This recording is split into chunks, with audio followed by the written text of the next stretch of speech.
The broadcast is now starting. All attendees are in listen-only mode. Good morning. This is Michelle Smith with Texas Health Institute.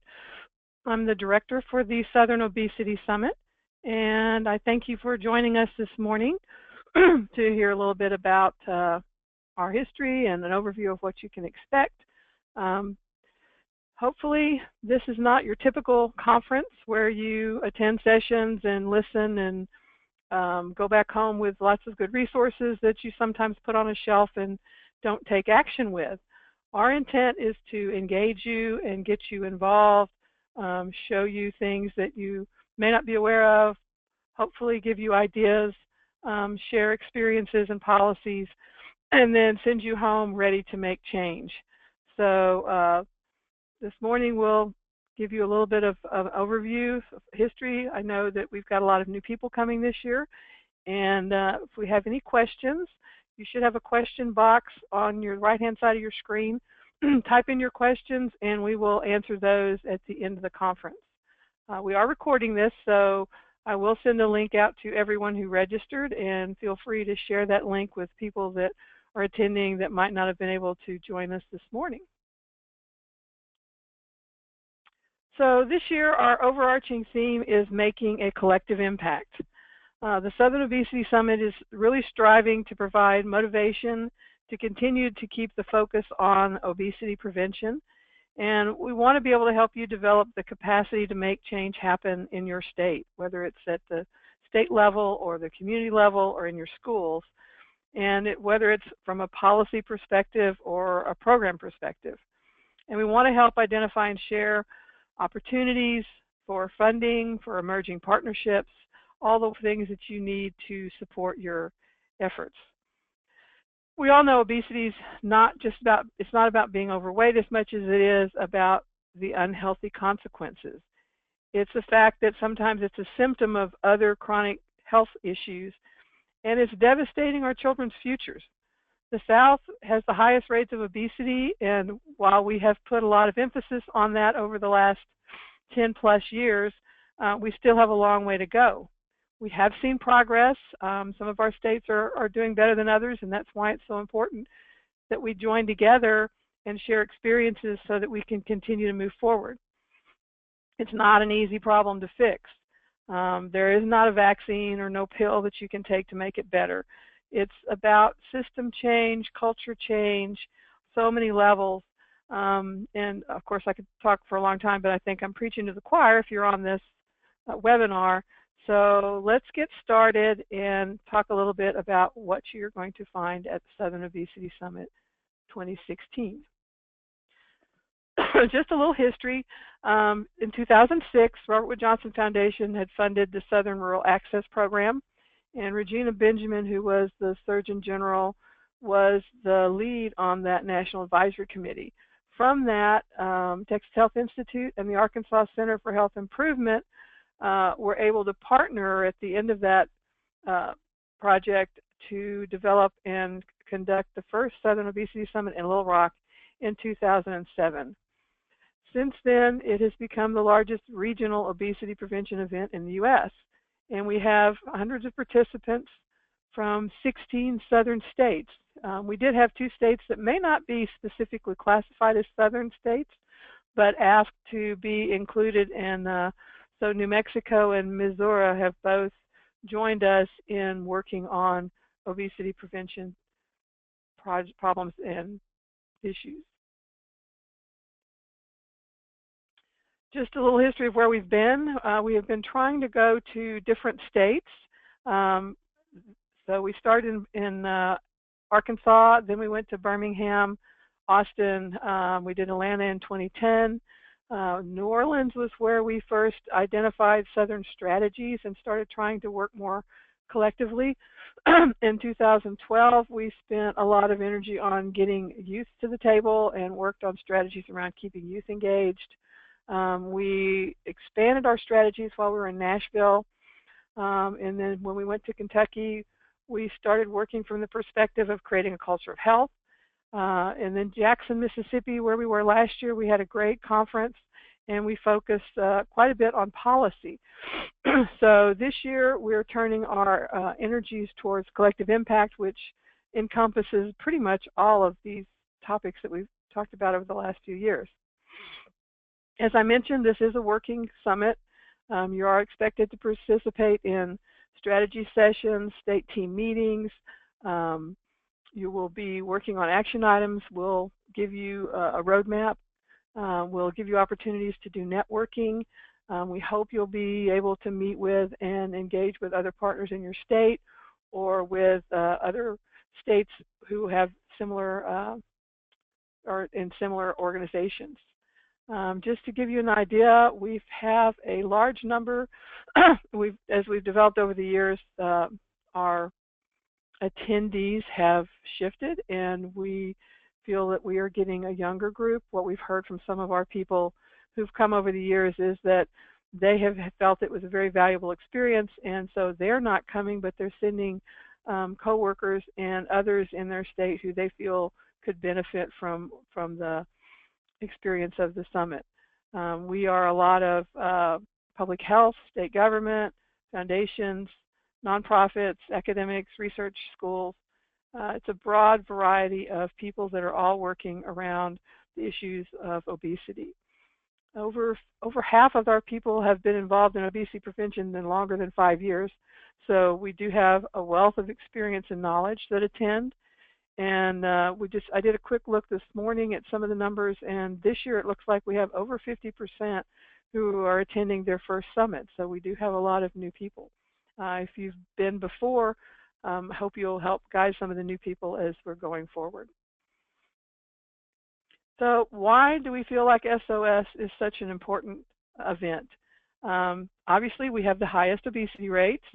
The Southern culture is one that requires a different approach to obesity efforts. We have a lot of talk in the South about personal responsibility, about not having government interference. So the types of things and the type of values and the type of attitudes sometimes require a different approach, and that's really why it's important, or one of the good reasons to have our groups come together and share their experiences and how they are able to overcome some of the challenges.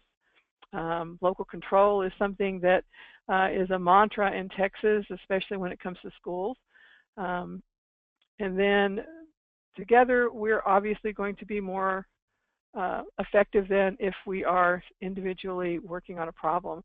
I know we've seen this from the perspective on the working with the food industry and working with the soda industry. A lot of times a state will be working on soda taxes or something, and so funding will be focused directly in that state while that's going on. But if multiple states are working on an issue, then it's a lot easier to make an impact. So, as I mentioned, collective impact is the best approach. Our mission and goals are to help stakeholders strategize next steps for implementing policy and program initiatives. We want to promote cross-sector collaboration and partnership and provide opportunities for practitioners to share where they've been successful in policy and community-based interventions and strategies. And then we want to further define a Southern strategy to encourage effective interstate initiatives and collaborations.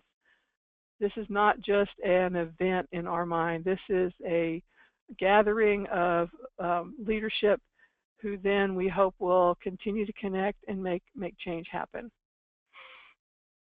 Several years ago, we developed 7 pillar strategies, and we have focused on these strategies. These were based on IOM, which has now evolved into the national, I can't remember their new name, but between IOM and CDC and other national organizations, they have identified the key strategies that have the biggest impact on obesity prevention. So we took these 7 strategies and developed them into our pillars for the Southern Obesity Summit.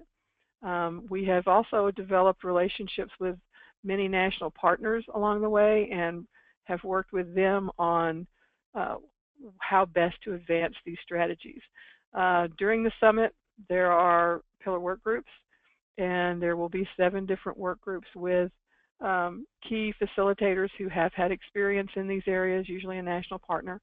And we will look at the strategies as we have identified them, see if this is still a valid way of working toward change, and see if we need to modify these. So, for instance, under early child care, it was identified that the staff should be trained and certified in healthy nutrition and physical activity guidelines. CDC has just released some new guidelines, which I think are we've sent out through our Twitter. And underneath this strategy, we have identified steps that we feel should be taken to achieve that strategy. Reviewing state licensing regulations for all states and looking at them compared to Caring for Children standards, looking at the training requirements, developing recommendations that states could take to agency and state legislatures, and then also connecting with the national organizations. We've discovered that a couple of the key groups that we work with around early child care in Texas were not aware of the Caring for Our Children standards. And so it's one of those things where there's so much information out there without some way of connecting people, you may miss on valuable resources. For food systems, there's a lot of activity around food systems, food access. The Food Trust, Voices for Healthy Kids, Share Our Strength, all are working on initiatives to improve access to healthy foods. So two of the strategies that were identified under this pillar were increasing healthy food outlets in underserved communities through healthy food financing initiatives, and then supporting efforts to incentivize low-income consumers to purchase healthier foods. So if you're interested in either of these topics, you will want to plan to attend one of those pillar work groups. Healthcare and healthcare systems has always been an interesting conversation, recognizing obesity as a chronic medical diagnosis, looking at different ways we can partner with both our healthcare groups and our healthcare departments and our medical community. So this one evolves virtually every year and is one where I think we should have some really great conversations this year. We have several healthcare providers that will be with us doing some special sessions and then participating. So this is going to be a great conversation. Nutrition policy can cover a broad range of topics. We have focused on ensuring foods being sold, served, or provided for by the state meet nutrition guidelines, and this primarily evolves around procurement and also healthy vending type things. And one of the Blind Vendors Association has control of a lot of the vending within the state government, so that's been something we've talked about and worked with partners like the Center for Science and the Public Interest and the National Automated Merchants Association. So if your state is looking at this as something that you're interested in working on, then you would want to attend that one. Physical activity is a difficult topic to get your arms around because there's so many different ways to look at it. We have worked with the Let's Move Active Schools framework. We have worked with Safe Routes to School.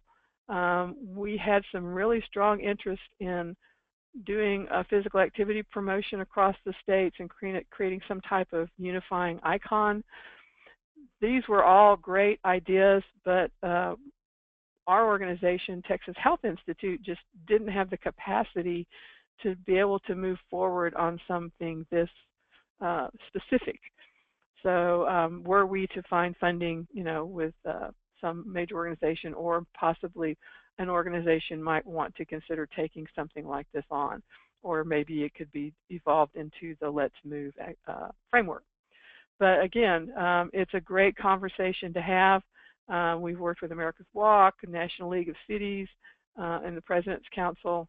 In fact, one of the President's Council is one of our plenary panels. So worksite wellness, there are a lot of initiatives among individual organizations and companies, but there's really not a centralized organization that houses the resources other than groups like the American Cancer Society, Prevention Partners, and CDC.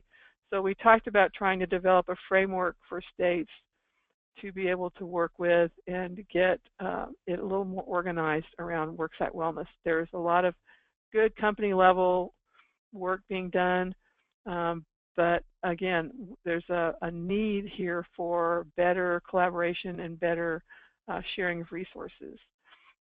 When it comes to schools, because there are so many different aspects from physical activity to nutrition to social emotional impact, we felt that, or at least the groups that worked in this area, wanted to embrace the coordinated school health model, which has now become the whole child model, as a philosophy, not a program. So not so much looking at specific coordinated school health programs, but actually just looking for having all different aspects of health included in schools to make it a healthy learning environment. So this will be a great one if you are working with schools. Last year, or in 2015, we developed a logic model. One of the things we wanted to do was position not just the Southern Obesity Summit, but what we were calling the Southern Obesity Strategy, so that it became more than just an event, a one-time-a-year event. So the logic model is to help us guide planning and activities and improve the evaluation. We did enact several different evaluation measures last year to try to help us determine the impact that the event and subsequent actions have had. So let's see. So the theory of change for basically our logic model was to help stakeholders strategize next steps for implementing policy and program initiatives across the South, and motivate, build capacity, and identify opportunities to work together to create a culture of health. Our mission, as I mentioned earlier, is uniting organizations and individuals. We developed our core values of sharing effective and emerging practices, energizing grassroots efforts, encouraging cross-sector collaboration, involving youth, seeking opportunities to support sustainability. And out of that, we developed our assumptions and then our theory of change, which was motivate and energize, develop capacity, and identify opportunities. I did mention we will be posting this, and if anyone would like these slides, I can also send those to you. That information will probably also be included in your program. We will include this information. We had a strategic plan we developed with some specific short-term outcomes and some long-term outcomes. These are contingent on being able to continue to develop work groups and to be able to fund some of the initiatives for the strategic plan. So these at this point are kind of on hold because we have not been able to get funding for the strategic plan. But, you know, we are seeing progress toward these in all the states, even though it's not a collective effort on our part at this point. One of the things that you'll find in your packet will be a roadmap, which we hope will help you strategize as you go through the different components of the summit. For instance, what key obesity indicators do you see that you might have or having impact on? And we've also included some places for you to go and look for information or to help you identify things that you might be interested in. What strategies are feasible for you and or your organization to pursue? And then we have, again, put in some places where you can go and look at different strategies. And then looking at the policies that you feel could be you could support or advocate for in your state as they relate to the different pillars. There are several different policy databases for specific areas. There's not a database or a place to go where you could look at all these different areas, but you can go to the Rudd Center to see what your state has, as well as far as policies on nutrition. You can go to NASB to see what type of policies your state has around health and wellness, what type of school policies. Shape America has resources for health and PE policies. So and then we have some other questions that we think you can consider as you're going through the summit. What organizations have been identified, because you'll find as you go through this a lot of different organizations you may not have worked with in the past, but that can really be helpful. Or how can you reach out to similar stakeholders in other states? What perspectives or concepts or strategies did you learn from the public health leaders in the town hall session? We have 5 public health leaders from across our 16 states that will be sharing what they've worked on in their states. So that's going to be a great jump start, I think, for conversation around what you can do in your state. And then final question, what action you can take targeting obesity prevention strategy in your state. So when you leave, hopefully you will be thinking about something you've already been working on and how you can take it a step further, or something that you may want to start partnering with others and work on for the future. I'm going to go really quickly through some of the things that you can expect, and if you can download a full agenda at southernobesitysummit.org, which will give you a lot more details on these. Don't want to go into all the specifics, so we're just going to kind of hit highlights. We do have pre and post conference workshops on key topic areas. The one on social media and for advocacy, we have Salute America, as well as the Michael and Susan Dell Center working with us on that one. School wellness policies, we have CDC and Action for Healthy Kids, as well as we have AgriLife Extension, which has a great curriculum, Learn, Grow, Eat, Go, for elementary schools. And then as our post-conference workshops, Camille Miller with Texas Health Institute did one last year called Big P, Little P Policy. It was extremely well received, so she's going to do that one again. And then we have Building Food System Partnerships to Enhance Healthy Food Access work. So those are both additional fees, but you can register for those when you register for the conference. If you didn't register for those, you can always change your mind and add them when you get to the conference. As I mentioned, our town hall session will have state health leadership from across the South. We have Georgia, Louisiana, Texas, South Carolina, and Arkansas, who will all be sharing their experiences over the last 10 years and where they're taking their obesity prevention programs for the future. As part of your packet, we will have information from each of our 16 states included as to what some of the highlights are that they have worked on and where they're going. Each state has provided their own handout, and we will have those in as part of your packet. On Monday, we have one of our retired generals from Mission Readiness who is going to lead a run to get everybody started, and then he's going to participate in our opening plenary on physical education and physical activity. We have Dr. Kenneth Cooper from the Cooper Institute, Dr. Jane Greenberg, who is with the President's Council and she's from Miami, I believe it's Miami-Dade, Florida, and then Lieutenant General Hummer. Immediately following our plenary, we go to our breakout sessions, and we have 10 different breakout sessions that cover our 7 pillar strategy areas.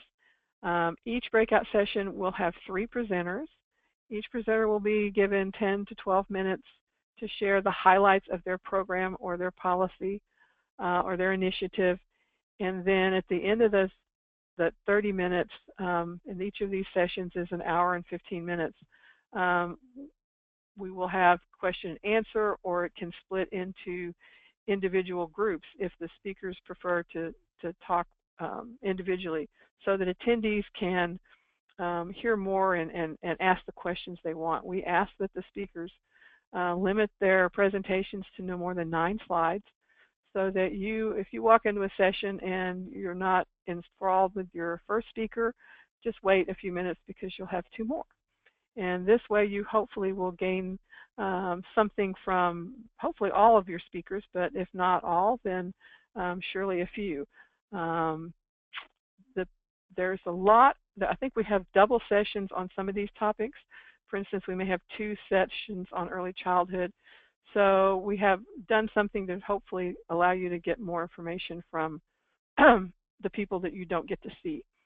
Then we have started something a couple of years ago. You can either have a networking lunch on your own, just go to lunch, or we have set up some special sessions on key topic areas.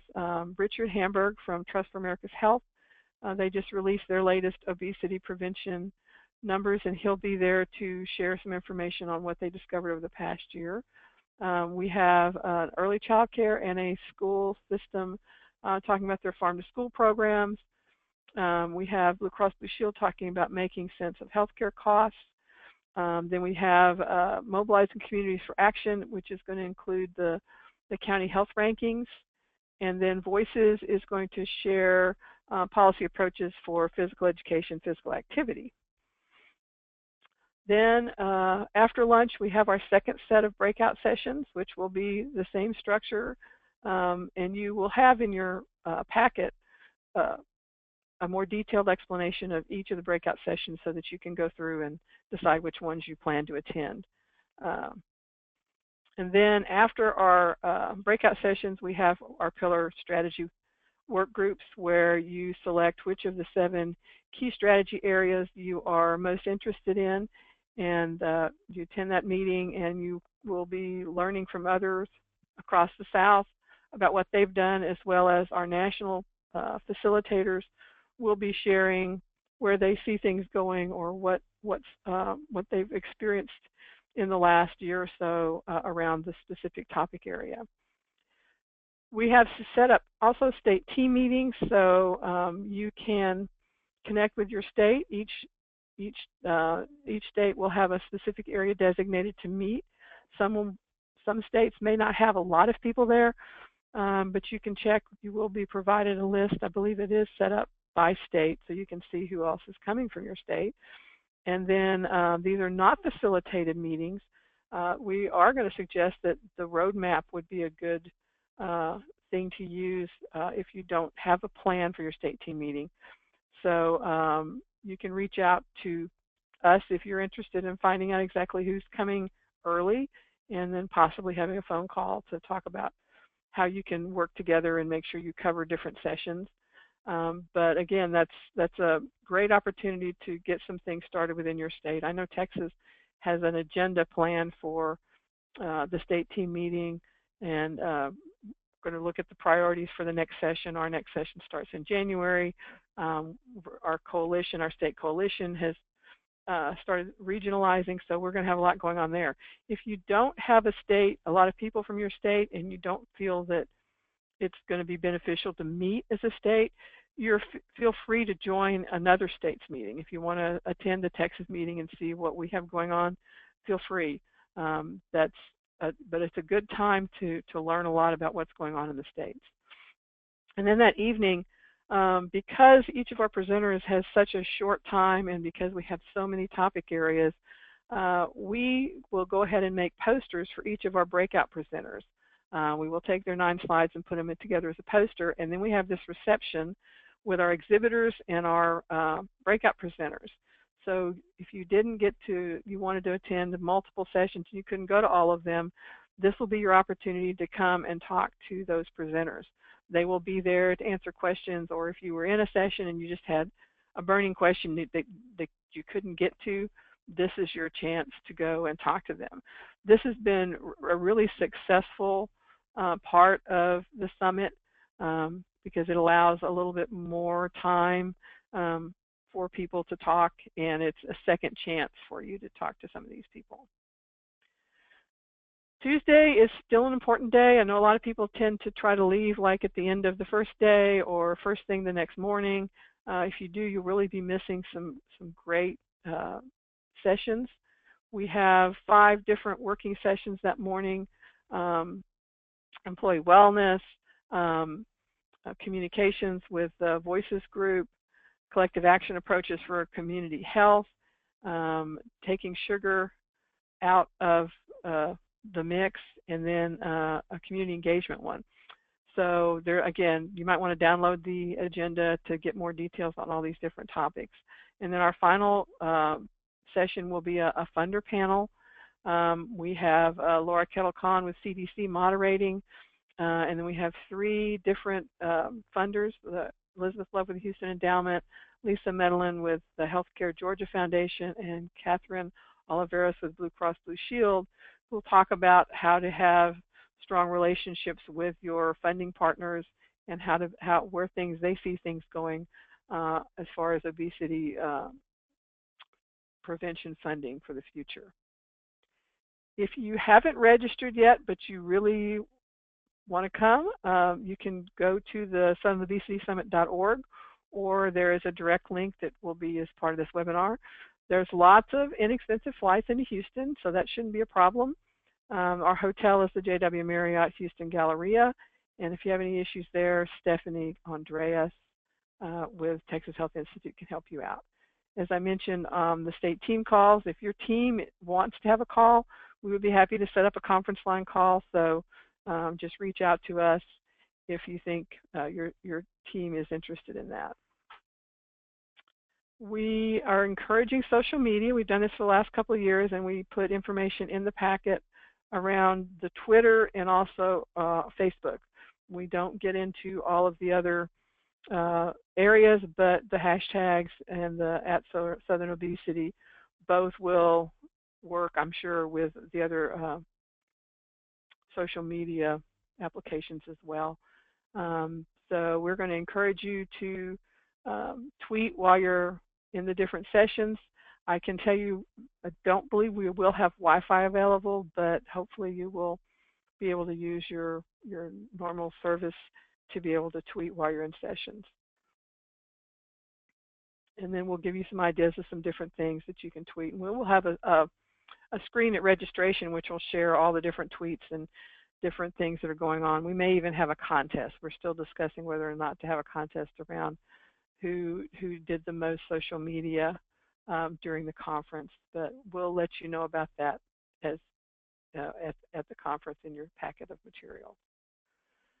Want to do a quick shout out for our sponsors. Blue Cross Blue Shield of Texas has been a sponsor for us almost the entire time we've had the summit, even when it's not in Texas. Pharma has joined us this year. The Michael and Susan Dell Center for Healthy Living is not just a sponsor. They have been a partner and have provided so much support for this conference this year, and we're really excited to have them. Robert Wood Johnson Foundation is partnering with us this year, as well as St. David's Foundation from here from Austin, and then United Healthcare Community and State. We also have great exhibitors. They're always a lot of fun, and this year they are donating an iWatch. So if you visit the exhibitors, you will be collecting points towards getting your name drawn for an iWatch and possibly some other prizes. Stephanie Andreas is working on that for us. But be sure and visit all of our sponsors. They have great information, great resources for your programs in your state. So that is it. That's a very quick overview. I hope it's been helpful. We're going to strive to bring a collective impact to the South around obesity prevention. If you have any questions, this would be the time to drop those in.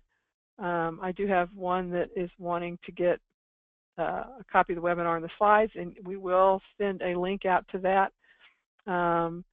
We'll not be able to get the packet out ahead of time. I wish we could. We've talked about trying to take this to an app so that people can have the information on their phones. Just have not gotten to that point yet. So maybe next year, and that would be really helpful because then you could probably look at things ahead of time. So if there are no more questions, I hope that this has been helpful. And if you haven't registered, please do register. We would be happy to see you in Houston, and we appreciate your interest in the Southern Obesity Summit and look forward to, there we go, a couple of questions here. Business attire? I would say business casual would be appropriate. So, and if you want to check in with us the day before the summit, when you register, you'll get your packet. We will be there Sunday, but we will not be available probably on Saturday. But yes, if you're there on Sunday, you can get your packet, and that would certainly give you a jump start. The first event is Sunday at 4, and registration opens. Um, I'm not sure what time on Sunday. Stephanie, let's see, opens at noon, so you can do that at noon. Any other questions? Okay. Well, thank you all for joining us this morning, and be sure and share this webinar link with others that you think would benefit from it, and we hope to see you in Houston.